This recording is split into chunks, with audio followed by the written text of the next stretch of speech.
I've survived over 10,000 days in hardcore Minecraft, but with a twist. I don't use any totems. People always ask me how I manage it, so I think it's finally time to take you back to the beginning of my world and recap everything so far. Here's what happened in the first 1,000 days of my journey. On day 0, I gathered wood, crafted a pickaxe, and mined for upgrades and ores. Quickly making iron armor. I then set out to find some food. Oh, a village! Okay, huge. When I found a village, I stole all the hay bales and instantly began building a base of operations. Once the base was finished, I set out to create a villager breeder to get any of the trades I needed. I stole villagers from a nearby village and made the logical Geek Boy breeder design 3 times to make the villagers as quickly as possible.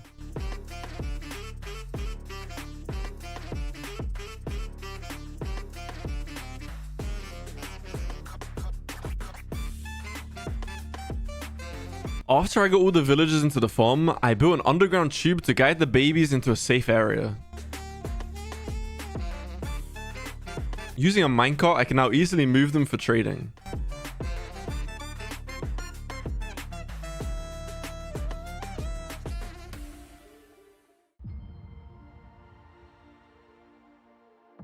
After a quick mining trip, I upgraded some armor to diamond, mined some obsidian quickly, and made a nether portal in my base. After exploring the nether for some time, I finally located a fortress. I killed some blazes to gather enough blaze powder to get me to the end. I already had the ender pearls, so I combined them and followed the eyes, which led me to the location of the end portal. Digging down into the chunk, I located the end portal room after a short search. I activated the portal and prepared for the dragon fight. You've probably seen this before, but I destroyed all the towers with my bow.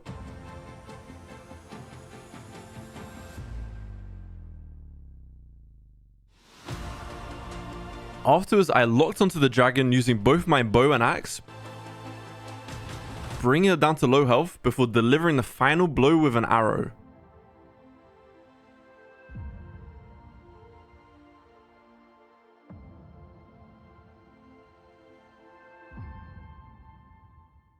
I then used the slab to collect the dragon egg as a trophy. Next, I set my sights on getting an elytra so I could start flying around. I traveled to the outer end islands and found the elytra in the very first city I explored. I spent some extra time looting end cities to upgrade all my tools and gears to diamond and collect plenty of extra items.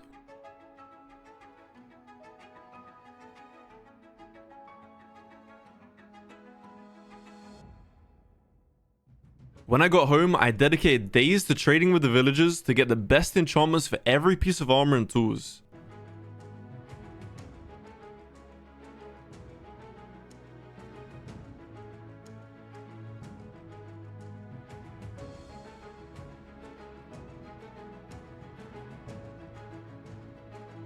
I still needed to get the Swift Sneak enchantment, so I headed to the ancient cities where the warden is. However, in the second chest I opened, I found the Silence Armor Trim, which only has about a 1% chance of being in a chest. Bro, listen, there's no way, the second chest. In my previous hardcore world, it took me exploring 11 cities to find it, so I guess this was just kind of balancing out my luck. After looting a few more cities, I finally found the Swift Sneak enchantment. The only other enchantment I needed now was Soul Speed, which is obtainable only from bastions or by trading with piglins. I visited a bastion and looted all the chests, but I had no luck. Oh, Ancient of Breen here? Okay. 2 apples! Wait, that's rare, no? Even after trading all the gold with the piglins, I still didn't find it. After raiding a few more bastions, I finally found the Soul Speed enchantment and then applied it to my boots. Boom! Okay, Soul Speed 3. I spent the next few days mining in the nether to collect enough netherite to upgrade all my armor and tools.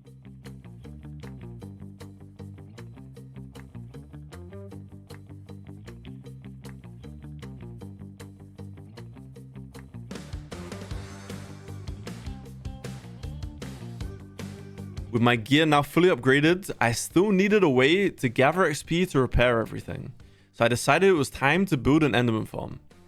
I began by gathering concrete and other materials for the farm, then made a temporary bridge far enough into the void so that the Enderman would only spawn here and not on the main end island, making the farm way faster.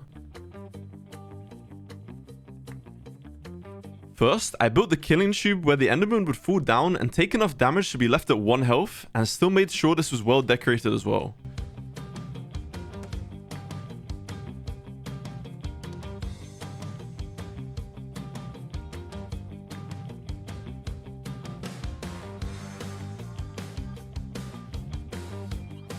For the spawning platform at the top, I extended each side out by 20 blocks to give the Enderman plenty of space to spawn.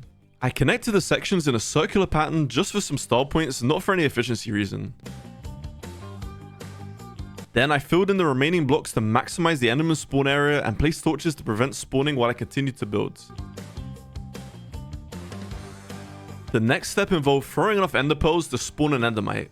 Once the endermite appeared, I used the name tag to keep it from despawning and placed it in a minecart to keep it in place. I then dropped the minecart onto a metal bar, making sure nothing would spawn on that spot. The endermen get angry at this little guy and try and attack him, but since the endermen can't reach them, they fall into the kill chamber instead. All I needed to do next was add hoppers to collect the ender pearls, which would then be dropped into the void to prevent lag. I built a safety platform at the bottom where I could stand and kill the enderman without worrying about falling into the void or getting attacked.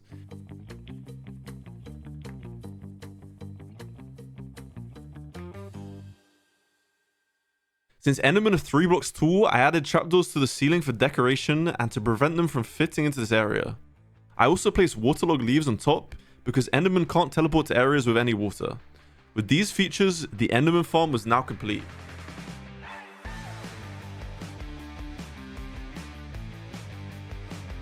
Next, I needed an iron farm. I gathered a lot of blackstone from a bastion to use as building blocks and brought some villagers to my spawn area where they'll be used in the farm.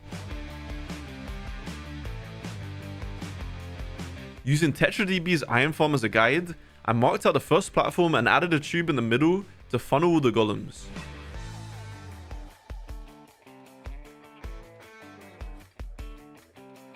I placed fence gates to then hold the water in place, making sure to open them so the iron golems wouldn't get stuck.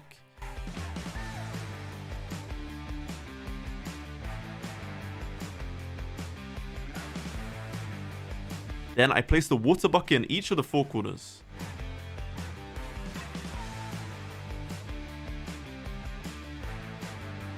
I placed beds above the first platform where the villagers would be kept.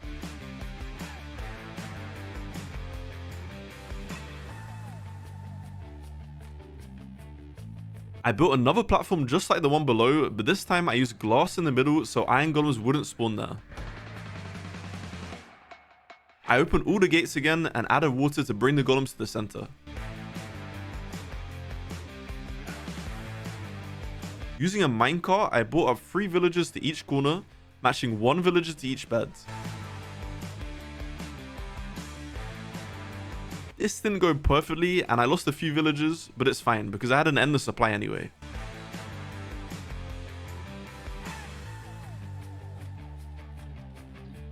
I repeated the same setup on the next floor up and finished by nighttime.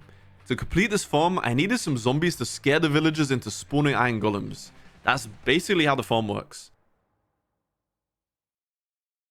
For the killing chamber, I placed hoppers to collect the drops and put blue campfires on top to deal extra damage to anything that stands on them. The plan was then to use the ice to slide the drops into the storage system.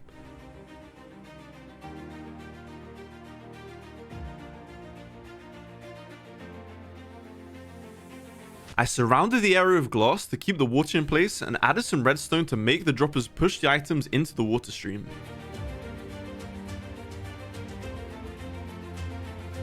Now it was time to work out where all these items would actually be stored. I laid out a rough floor plan and placed down a bunch of chests and then connected hoppers to the back of these chests so they would fill automatically. On the other side, I added composters on 3 of the chests to turn the poppies from the iron golems into bone meal.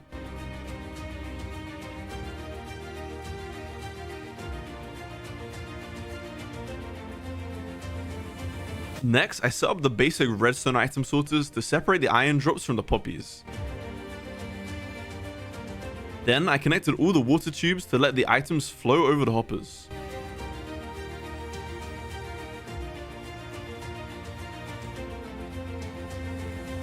I used sea pickles to align the items, making sure they kept the speed boost from the ice block. I then used kelp to create water sources so the drops would travel upwards. Once I finished the final bits of the tubes, the items were flowing and being sorted. Now, this thing looks super ugly, so to fix this, I focused on hiding as much redstone as possible. I got to work on making the iron farm look as good as it can be. I began by placing out a frame and scattering random shapes around.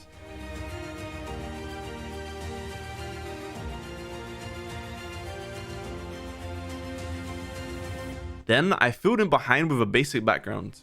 This allowed me to add finer details to the front of it, giving the building more depth. I also added lighting to make sure the structure stands out at nighttime. Afterwards, I completed the roof with blackstone blocks and filled in the ground below with dirt just to make sure the building didn't look like it was floating.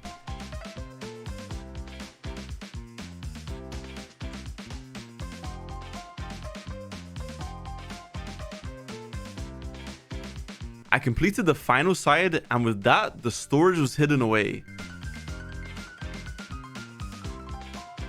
Now it was time to decorate the actual iron farm part. I began by outlining a circle in the ground to mark out the building shape. Next, I built up stripped warp pillars with spaces in between them, as these would be the main supports for the building.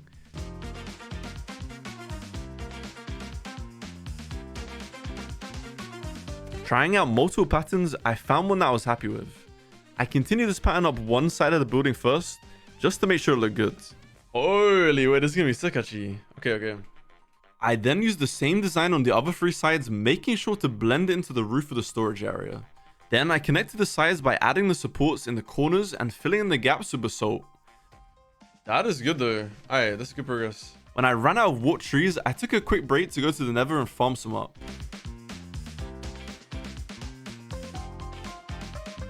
Once that quick detour was done, I got back to filling in the gaps and connecting all the sides together. After finishing that, I put in the lights and added any extra details to complete the outside walls. Then I moved on to the inside. First, I made sure iron golems couldn't spawn on the ground by placing slabs at the bottom.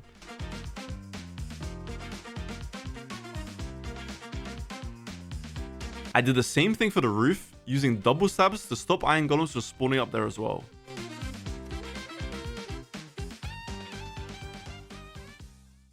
Next up, I needed to add a roof to the building. I messed around with different shapes and heights until I found one that I liked.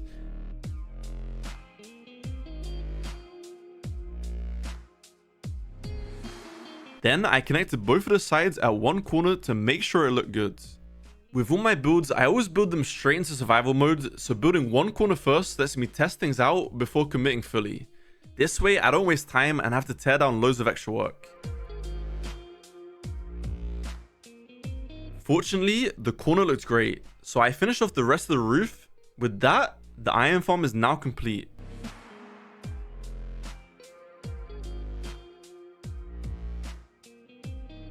The next thing I needed to build was the creeper farm because I kept running out of gunpowder. So I started by marking out where a future bridge will connect between the iron farm and the new creeper farm. This won't be the blocks I build it out of, I just want to get a rough idea of how these two farms will connect. After getting the basic shape down, I now knew exactly how far away to position the supports of the bridge and in turn where I was going to build the new farm. I wanted the creeper farm to have a similar style to the iron farm, so I began by marking out a circle for the farm's base. This time I connected the netherrack to the bottom of the ocean and made lines to divide the water. Then using sponges I quickly drained out the area and mined out the rest because the creeper farm needed to go all the way down to the ocean floor. Once the area was cleared, I started marking out the layout for the creeper farm using a design I found on YouTube by Abbuilder. I'm going to be using stone bricks to build the farm since no one's ever going to see the inside. I mean, I guess apart from you watching the video right now, but anyway. I started by placing slabs on the outside to prevent other mobs from spawning there. Each area of the farm followed a similar design. Carpets to prevent spiders from spawning, a trapdoor at the back for the cat to sit on, and torches to prevent any other spawns for now. Since creepers are slightly smaller than the zombies and skeletons, I placed trapdoors on top so only they could spawn. I placed down the cats to scare the creepers towards the middle section and used signs to hold the water in place for later. Then I repeated this process 33 more times all the way up to the top of the build to get as many creepers spawning as possible.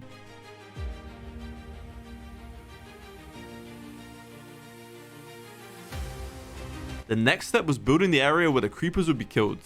I extended the top part so it was at least 128 blocks away from any nearby caves, making sure that any monsters would spawn inside the farm instead. Then I placed hoppers to collect any loot. Since the farm is so fast, I needed hopper minecarts to collect items faster.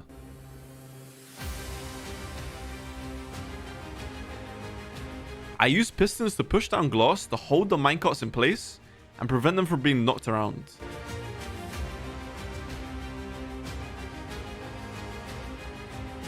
Additionally, I tried placing dripstone as anything landing on it should take more damage, just to see if it would help kill the creepers faster. Next, I extended the platform where I would stand to kill the creepers, and I got to work on filling the entire middle section with water because this is how the creepers would be sent upwards towards the kill chamber.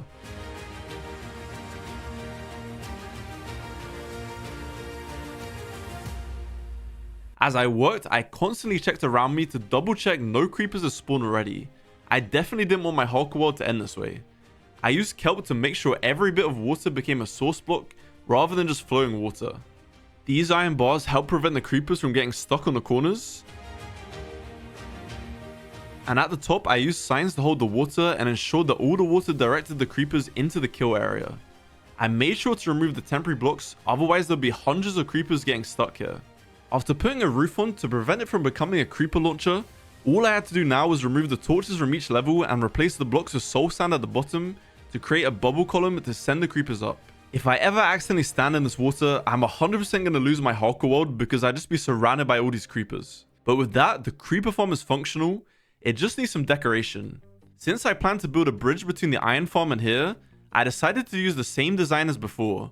So once again, I laid out the frame with the warped logs, then marked out each layer to wrap around and speed up the building process.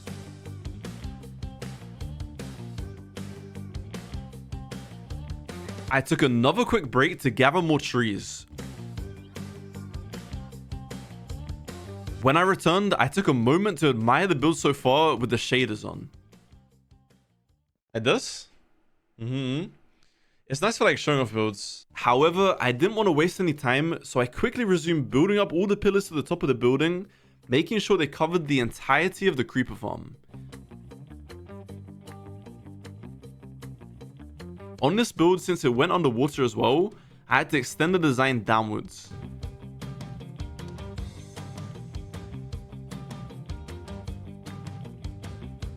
Once the frame was in place, I filled in the background using more basalt, which took a long time to complete all the way to the top.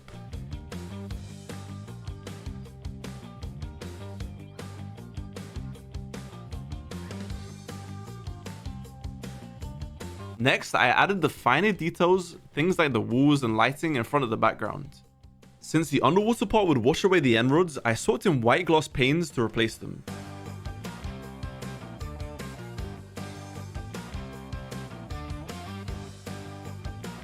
After finishing the smaller details on the walls, I decided to use the same style of roof for the creeper farm. Taking inspiration from the roof of the iron farm, I memorized and basically replicated it.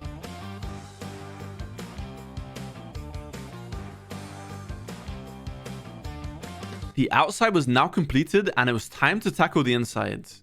I carefully replaced the stone bricks with basalt since this part would be visible, then assessed what I wanted to do next.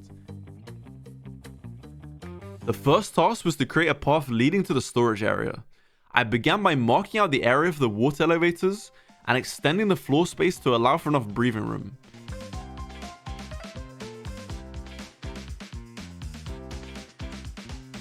After that, I continued extending the walls upwards and built a nice vibrant roof.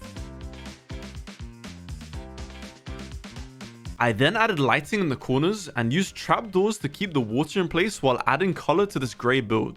Once everything was prepared, I placed the water down.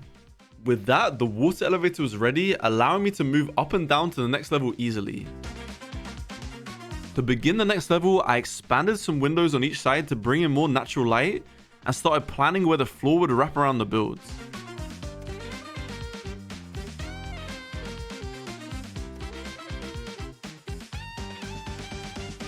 There was, however, one issue with the build.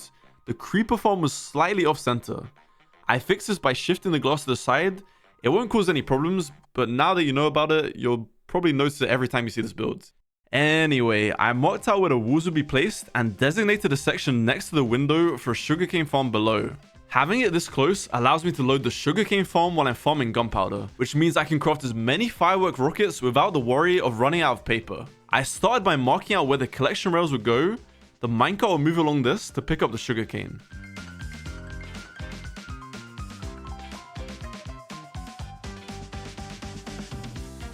Then I placed sand on top where the sugarcane will actually be growing. Next, I put in the observers to detect when the sugarcane reaches full height, which will then send a signal to the pistons below to harvest it and then allow the items to be picked up through the sand. Then I created a section to hold water in place since sugarcane requires water to the side of it to grow. I made sure all the gaps were filled in so that the drops wouldn't accidentally fall down the sides. And additionally, I placed end rods to provide enough light for the sugarcane to grow. Next, I extended the rail system for collecting all the sugarcane.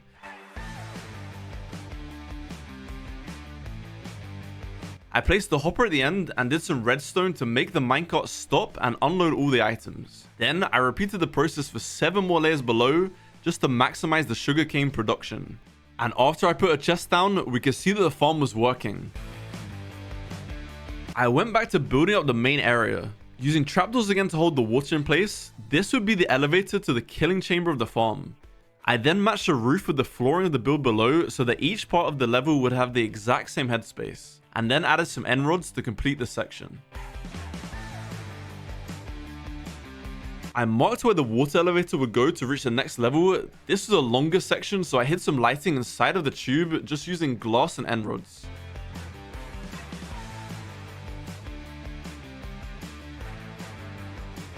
Once the elevator was set up, I also extended the sugarcane drops to the exact same place where I'll collect the gunpowder.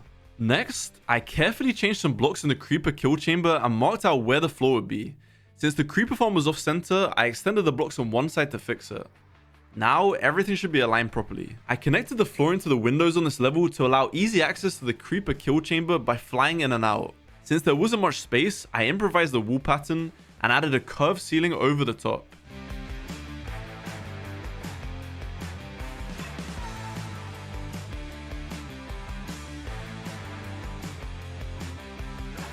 With the general shape in place, I filled in the remaining gaps in the walls with random patterns.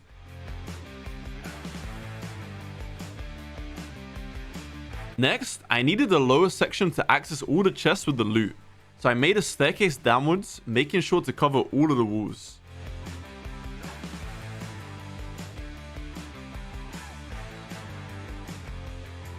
I mirrored the walkway on the other side so I could get to the chest from both ends. Then I added item frames to label the chests, one for sugarcane and the other for gunpowder.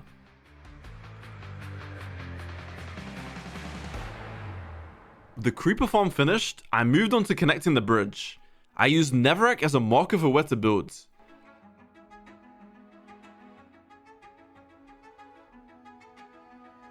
After gathering materials, I started with the pillars. I built them underwater first and went all the way up to the temporary netherrack, using a gradient of different colored blocks, finishing with a basalt at the top. I then extended the pillar to make it 3 by 3 in size.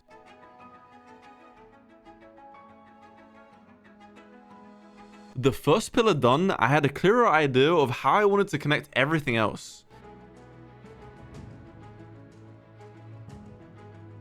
I started by removing the netherrack and connected the basalt across, placing pillars where they were needed.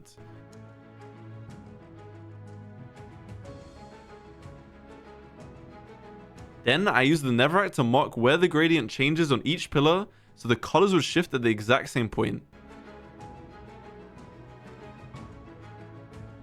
Then I built up all the pillars on one side.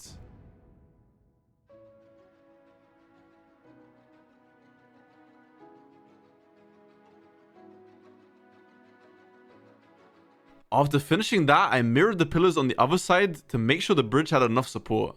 The next step was adding archways between all of the pillars. I tested out various shapes until I found one that I liked.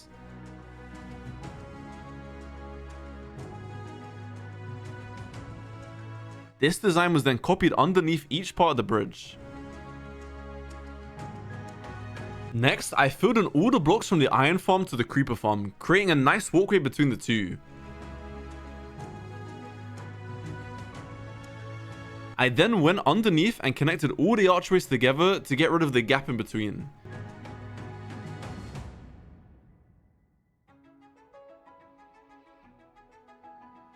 To make sure the bridge had a nice glow at nighttime, I placed end rods on the inside of the pillars. For railings to prevent me from walking off, I used anvils across those sections. Where the pillars are, I just built flame pits to fill the space, and it looked kinda cool as well. All I needed now was a bit more lighting throughout the bridge to prevent monsters from spawning. Since this is a hardcore world, a single creeper could take me out. I tried a few different lighting variations until I found one I was happy with.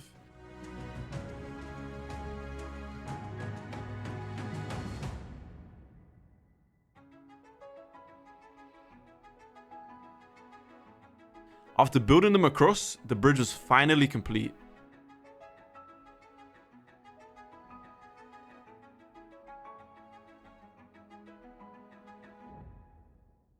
The next project I had planned was a massive villager trading hall. With the iron from the iron farm, I could now trade for emeralds with the toolsmith villagers. The theme for this build would be a mineshaft, and the entire build would be underground. The first step was marking out where the stairs would go underneath the floor.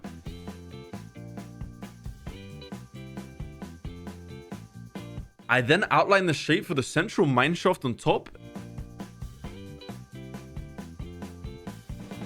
and began mining all the levels down, making sure to save all the blocks since I'll probably need these for future builds.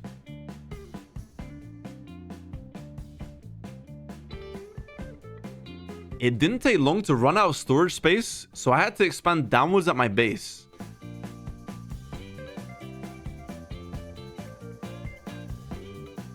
I marked out a new area for storing all these extra blocks, and for a change I chose pink blocks for the room to give it a bright look.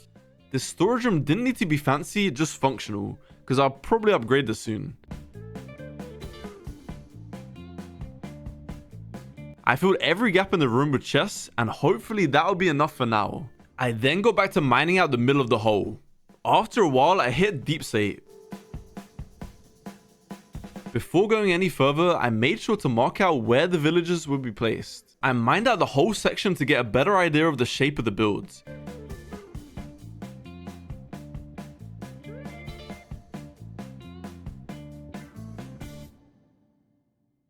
Since this build has a mining theme, I wanted to include mossy stone throughout. The best way to get mossy stone is by gathering moss. Luckily, there's a way to farm it, so I started building Raiseworks moss farm design. The reason I'm building this moss farm now is so that it can run in the background while I'm mining blocks. By the time I'm ready to build, I should have enough mossy stone.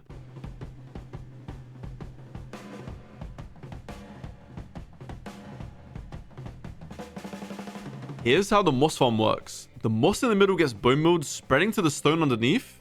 Then the pistons break the moss and the water washes everything into the collection system. With the farm now working and running in the background, it was time to decorate. Keeping with the theme of the nearby iron farm, I expanded the pattern using the exact same palette so it wouldn't look out of place.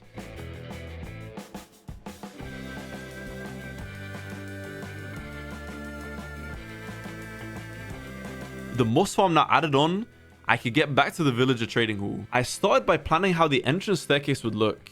I used strip spruce for the outline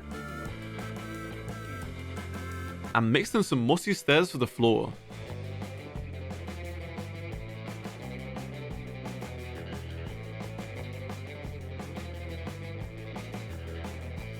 I might have gotten a little carried away with the main entrance because I wanted it to stand out from far away. Oh wait, that's sick! That's actually sick, look at this. Next, I planned out how the inside wall would look. I ended up going with a wine cellar type vibe, going upside down spruce stairs and white gloss in front. I then used trapdoors on the roof to hide the grass and add depth to the ceiling. Afterwards, I continued decorating the walls down the staircase on each side.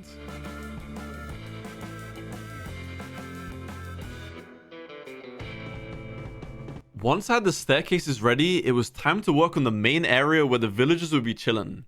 I marked out small spruce pillars with each gap intended for one villager. The plan is to have 20 villagers per side with 2 sides per level.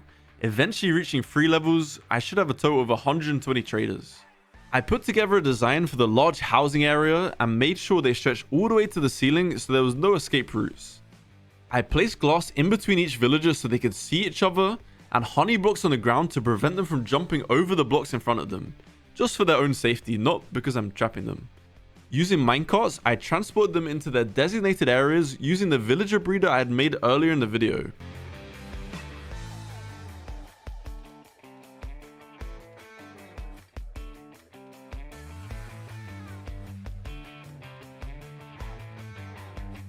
Once they were all settled in, I replaced the flooring with colourful grass and updated the ceiling to match the palette of the staircases. To add stability and fill up some of the space, I placed the pillar on one side of the build.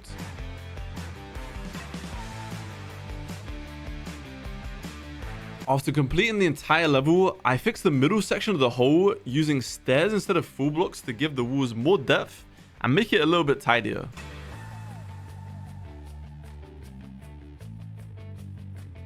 I almost forgot to remove the villagers from their minecart, so I went through destroying each minecart, allowing them to move around freely. Well, sort of. Next, I made another staircase leading down to the second level of the villager trading hall and mined out the exact same shape as the floor above.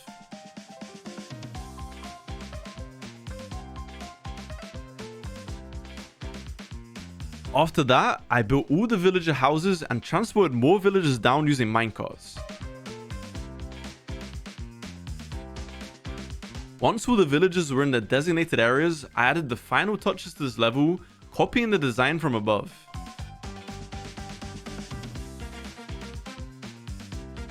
I also decorated the stairs to give it a similar look throughout the entire build.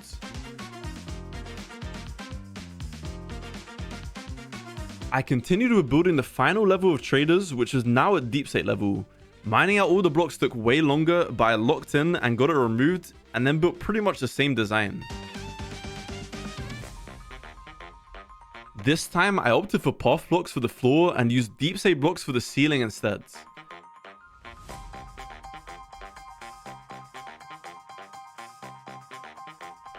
Now that that's done, I have 120 villagers, each one willing to trade 1 iron for 1 emerald.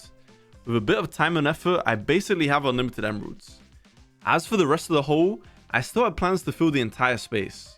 To speed up the process, I began using TNT for faster mining. Shooting them one by one with a bow was definitely taking too much time, so instead I decided to drop them down using dispensers, which turned out to be way faster. Finally, I cleaned up the remaining space by hand. Again, I needed to install the famous staircases between each of the levels.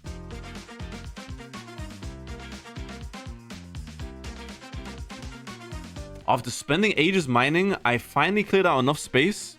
For this level, I wanted to build an automatic smelting system.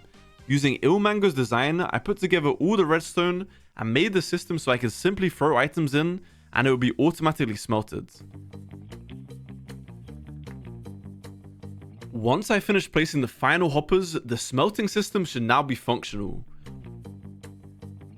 All I needed to do now was hide all the redstone with a nice design in front. After trying out a few different styles, I eventually settled on one. Now the moment of truth, if I put items in the top chest, will it smelt them? Boom. Okay. It's working. With that done, I proceeded to decorate the rest of the room. I changed out the floor using podzol as the flooring.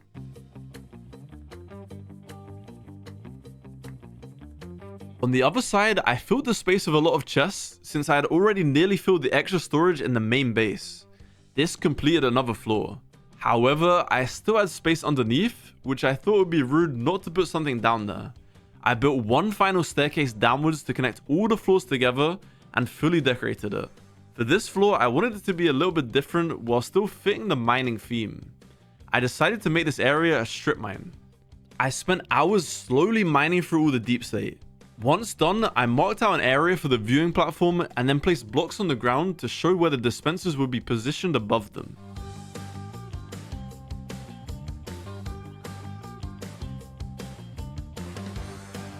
You can probably already guess where this is heading with the combination of redstone and dispensers, but after loading 20 TNT into each dispenser, it was time to activate the setup with a redstone torch and blast through the section.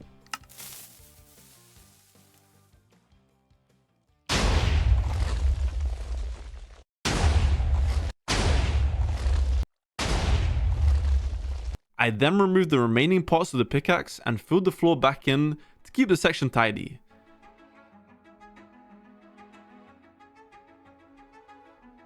Next, I marked out walkways on both sides to access this area easily.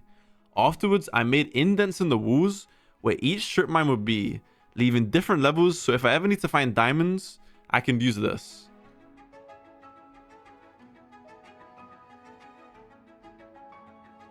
Using temporary blocks, I placed all the roof blocks in and made sure there was lanterns hanging down for even lighting throughout the bottom part of this build.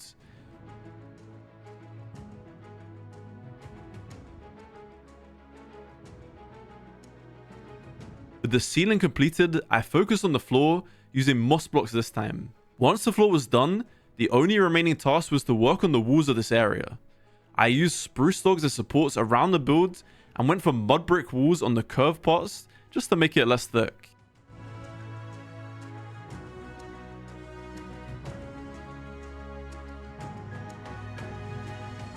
I added stairs to give the walls more shape rather than being flat as well.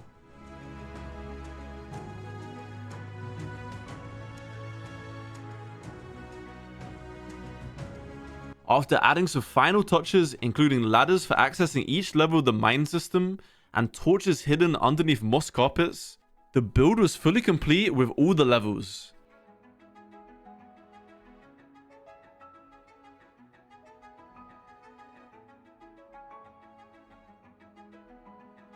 With just a few Minecraft days left before reaching 1,000 days, I wanted to defeat the dragon 20 times to unlock all the end gateways. Each time you defeat the Ender Dragon, it opens up a new gateway, with 20 being the maximum.